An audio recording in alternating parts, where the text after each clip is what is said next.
अच्छा जी, ये आपका यही मिड पीस है।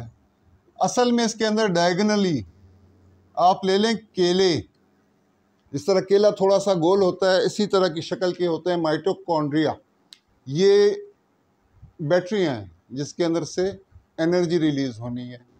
मैं हर एक चीज़ को दो दो करता चला जा रहा हूँ आसानी के लिए समझने के लिए। यहाँ से एडेनोसिन ट्राइफॉस्फेट को तोड़ के एडेनोसिन डाइफॉस्फेट और एक फॉस्फेट रेडिकल को रिलीज करके, तो ये इस प्रोसेस में जो एनर्जी रिलीज होती है वही इसके काम आती है। इस हिस्से के बहुत सारे फंक्शन हैं। नंबर 1, ये हेड का मेटाबॉलिज्म, जो शिकस्त और रेख्त हो रही है उसको रिपेयर करने वगैरह, उसके लिए एनर्जी ये प्रोवाइड करता है। आगे फॉरवर्ड मोशन के लिए जितनी एनर्जी है उसने प्रोवाइड करनी है। और इसके अंदर दो चीज़ें आप अच्छी तरह यहाँ रख लीजिए, फ़िलहाल यहाँ मत रखें, और लिखें तो बिल्कुल भी मत। एक है आपका फ्रुक्टोज, एक ख़ास किस्म का ग्लूकोज है। इसको आप हाई फ्रुक्टोज कॉर्न सिरप के साथ मिक्सअप मत करें, वो तो बंदे को तबाह कर देगा, वो तो गोनेट्स को डायबिटिक कर देगा एक तरह से। उसको आप निकाल दें, जो नेचुरल सोर्सेज से आते हैं, जिस तरह खजूरें हैं, जिस तरह इंजीर है, जिस तरह आपका अंगूर हो गया, किशमिश हो गया। ये चीज़ें नुस्खों में क्यों? कौच के बीज हैं नुस्खे में क्यों? जिया पोता वाई, हर एक चीज़ की कोई वजह होनी चाहिए। तो एक फ्रुक्टोज को याद रखिए। दूसरा एक ट्रेस एलिमेंट है, सिर्फ फास्फोरस नहीं, फॉस्फेट्स नहीं है, बल्कि एक और ट्रेस मिनरल है, दैट इज़ जिंक। जस्ट उसके बग़ैर काम नहीं चलता। यहाँ पे आपके आगे जो जो भी चीज़ें आगे आती चली जाएंगी, समझाता जाऊँगा कि कैसे, क्या, क्यों, कैसे। हमारा काम यही है, जस्ट। और ये तो ये ख़ास किस्म की एनर्जी को कंज्यूम करते हैं। दूसरा, इसका तीसरा काम क्या है कि इसकी एक अपनी एक उम्र इसने मुतय्यन की हुई है। ये पूरा स्पर्म सेल 5 दिन तक ज़िंदा रह सकता है, उसके बाद हालात चाहे जितने भी साजगार हों, इसने तय कर लिया कि ख़ास वक्त पर इसने मर जाना है, कई वजूहात से। अगर ये नाक़िस है तो भी ये ट्रिप कर जाएगा, मर जाएगा।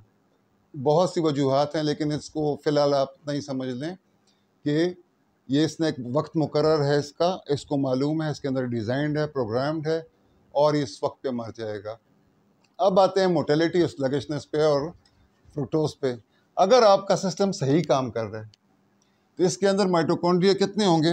बहुत ज़्यादा होंगे, अच्छे खासे होंगे। जिस तरह ये 50 से लेकर 1000 तक होते हैं लाइसोसोम्स, ये भी बहुत सारे हो सकते हैं। सबसे ज़्यादा कहाँ पे होते हैं? मैदे के रूजीज के अंदर होते हैं, जैम पैक्ड होता है। लेकिन हर सेल में अगर उसने ज़िंदा रहना है तो एक तो होना चाहिए, लेकिन एक तो इसके अंदर तादाद कितनी होगी। नंबर 2, उसके अंदर कुव्वत कितनी होगी। ये आपकी सेहत पे भी डिपेंड करता है, आपकी ग़िज़ा पे डिपेंड करता है, आपकी उम्र पे भी डिपेंड करता है, ये बहुत सी चीज़ों पे डिपेंड करता है। तो अगर इसके अंदर सादा अल्फाज में अगर कुव्वत कम हो तो ये क्या होंगे? स्लगिश होंगे। अगर कुव्वत है ही नहीं है तो ये क्या होंगे? नॉन मोटाइल होंगे। और अगर ये एक और वजह से आगे जाके देखेंगे डेड क्यों होते हैं। तो अच्छा, एजाइल है, तो ये कितना एजाइल है? इसकी रफ्तार क्या होती है? आइडियल रफ्तार इसकी जो मीन्स लेते हैं हम लोग, औसत लेते हैं, 3 मिलीमीटर फी मिनट के हिसाब से इसकी रफ्तार होनी चाहिए। दूसरा, आप देखें एनालिसिस की रिपोर्ट में, इसमें दो आपको अल्फाज मिलेंगे, दो में से एक मिलेगा, डायरेक्शन या ट्रॉजेक्ट्री। डायरेक्शन का जिस तरह मैंने पहले वो उससे त्रिकोण से शुरू किया था कि एक वेलोसिटी होती है, जब एक सामने एक चीज़ मौजूद है, आपके सामने एक टारगेट मौजूद है, मैंने पॉइंट ए से बी तक जाना है, तो उस रफ्तार को हम वेलोसिटी कहते हैं। प्लस तो वो उसमें वो 3 mm आ गया, 3 मिलीमीटर पर मिनट के हिसाब से। दूसरी चीज़ इसके अंदर क्या आ गई कि किस तरफ जा रहे हैं, तो क्यों जा रहे हैं। हमारा सवाल यही होता है। यहाँ पे फेरोमोन्स, इनकी एक सूंघने की भी हिस्स होती है, वो फेरोमोन्स को फॉलो करते हैं। लिहाजा मैक्सिमम जो सेहतमंद हैं वो एक ही डायरेक्शन में जाएंगे। जो डायरेक्शन लेस हैं उसकी वजह ये होती है कि उनके अंदर फेरोमोन्स की वो सेंस करने का, उसका ताल्लुक डायरेक्ट जिंक से होता है, जथ से होता है उसका ताल्लुक। दूसरा, इसकी रफ्तार का ताल्लुक इसकी कुव्वत से है, कितनी दूर तक जाएगा, वो उसके अंदर स्टोर्ड एनर्जी कितनी है, इसके अंदर ख़ास एक लिमिट है, मज़ीद इसको कुछ मिल नहीं रहा न्यूट्रिशन, ये क्या करेगा, ये मर जाना है इसने। इस चीज़ों पे ये डिपेंड करती हैं चीज़ें। यहाँ तक अगर समझ आ गई हो तो अब हम आते हैं यहाँ पे, ये इसका प्रिंसिपल टेल है। प्रिंसिपल टेल क्या होती है कि इससे यहाँ पे इसके अंदर आपको दरमियान में एक चीज़ नज़र आ रही होगी, ये वो मसल टाइप की चीज़ है जिसके अंदर से असाबी रेशा टाइप की कोई चीज़ गुजर रही है, जो कि मैंने सुना है कि 1 से लेकर 100 आदाद हो गए जिस तरह, तो 1, 3, 5, 7, 9 ये ताक आदाद हुए, जबकि 2, 4, 6, 8, 10 जुफ्त आदाद हुए। तो एक इम्पल्स बिजली की, ये बिल्कुल इसको आप देखें तो बिल्कुल पानी की मोटर की तरह, किसी भी मोटर की तरह ये इसके अंदर जनरेट होती है कुव्वत, और उसको ट्रांसफ़र भी उसी तरह से करता है। तो ये एक इम्पल्स जुफ्त को देता है, एक इम्पल्स ताक को देता है, तो उससे पंखे की तरह, बिल्कुल पंखे वाला सिस्टम है, पंखे की मोटर वाला। उससे क्या होता है, मोशन पैदा होती है, जिसका डिज़ाइन ऐसा है कि वो मोशन फॉरवर्ड आगे की तरफ उसकी हरकत जाएगी। ठीक है जी। अब हम आते हैं इसके दोबारा फंक्शंस पे। इसको मैंने जानबूझकर छोड़ा हुआ है क्योंकि सबसे इम्पॉर्टेंट हिस्सा ही यही है। हमने तो असल में इसको ही यहाँ पहुँचाना था। इसके 23 और ये जो एक्स वगैरह नज़र आ रहे हैं अजीब किस्म की शक्ल के, ये जानबूझ के अजीब से बने हुए हैं। उसकी एक वजह है। होता ये है कि ये, अभी हम उसकी थोड़ी फिजियोलॉजी पे आ जाते हैं। होना एक्चुअली ये है कि ये धमाका करेगा, उसके बाद ये बारूद फटेगा, उसके बाद ये अपनी फॉरवर्ड प्रोपल्शन की वजह से आगे तो जा रहा है, ये इसकी फॉरवर्ड प्रोपल्शन हो रही है इस तरफ, और ये इसका मेजन पार्ट हो गया ये वाला। अब क्या करता है जनाब अली, ये यहाँ पे धमाके शुरू हो जाते हैं। मुख्तलिफ़ किस्म के जो इसके अंदर लाइसोसोम्स थे वो भी तो ज़ाया हो रहे हैं ना जी, वो भी तो तबाह हो गए। ये सब तबाह होने के बाद असल चीज़ जो है ये यहाँ तक पहुँच जाएगी। ओके जी।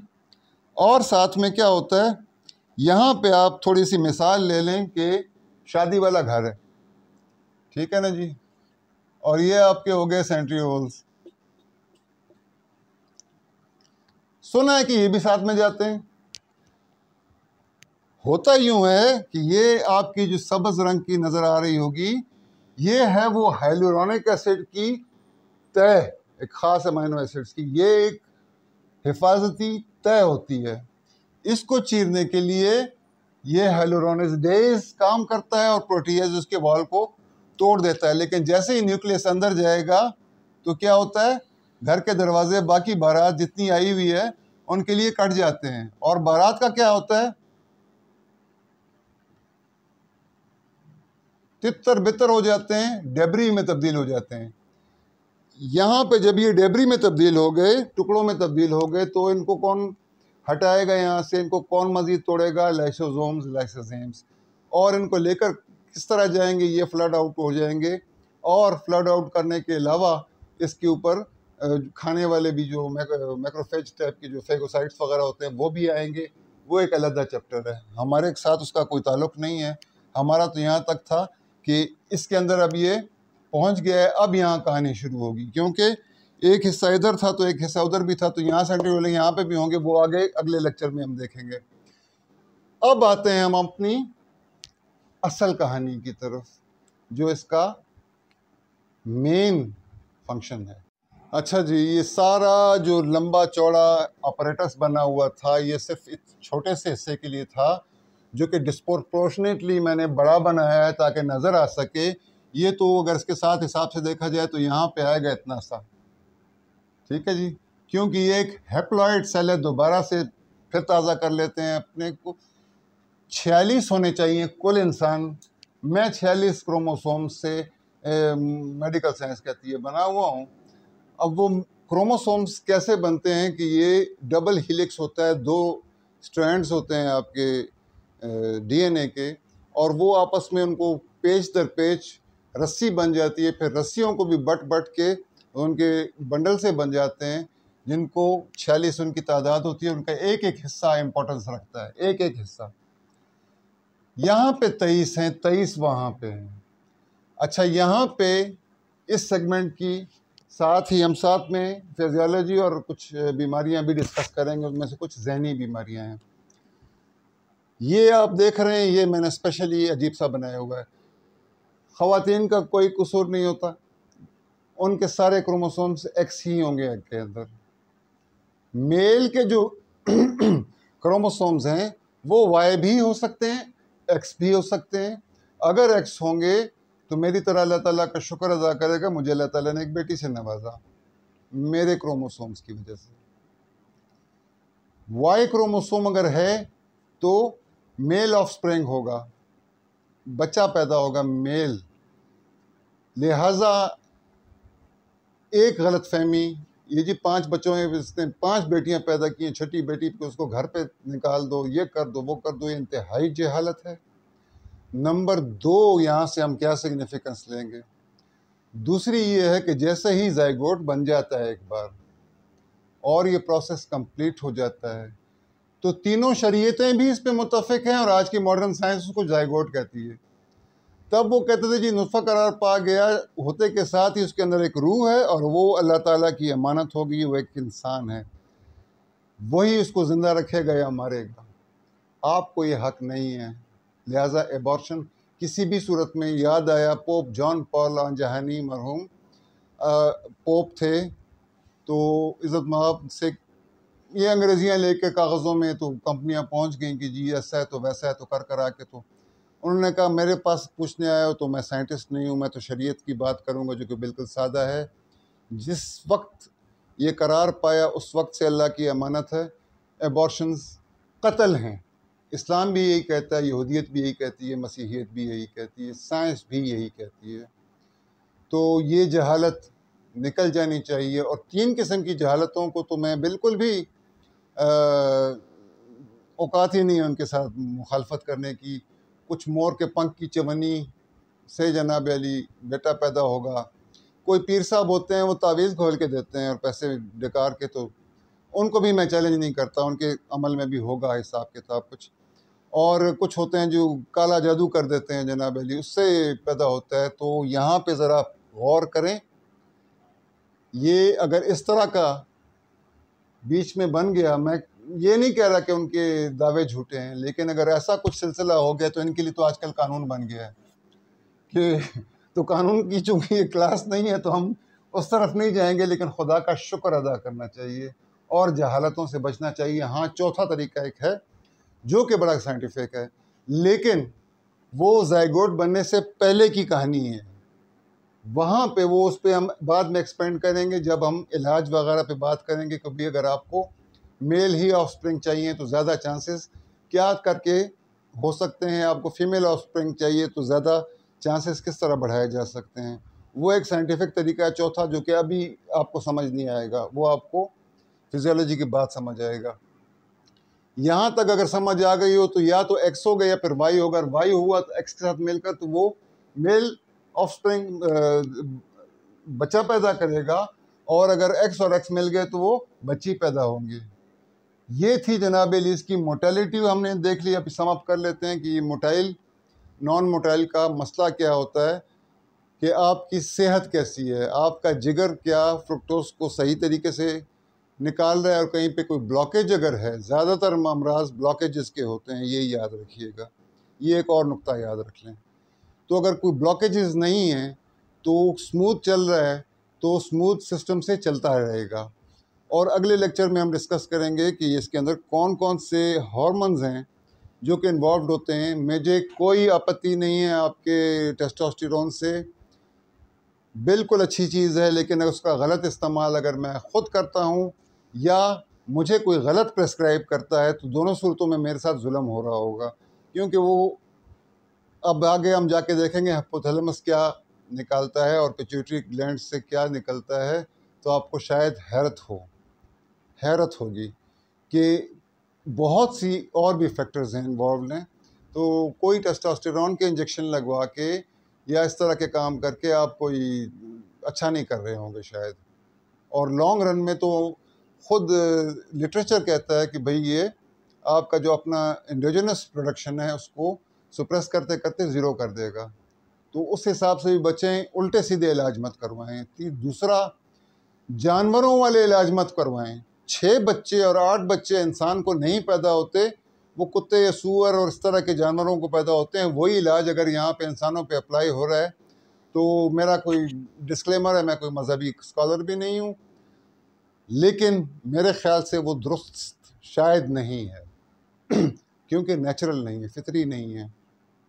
एक भी प्राइमेट फैमिली से ताल्लुक़ रखने वाला, हम सबसे अशरफ हैं, उनमें से अशरफुल मखलूक़ात हैं, एक भी डिज़ाइन नहीं है कि 2 बच्चों से ज़्यादा संभाल सकें।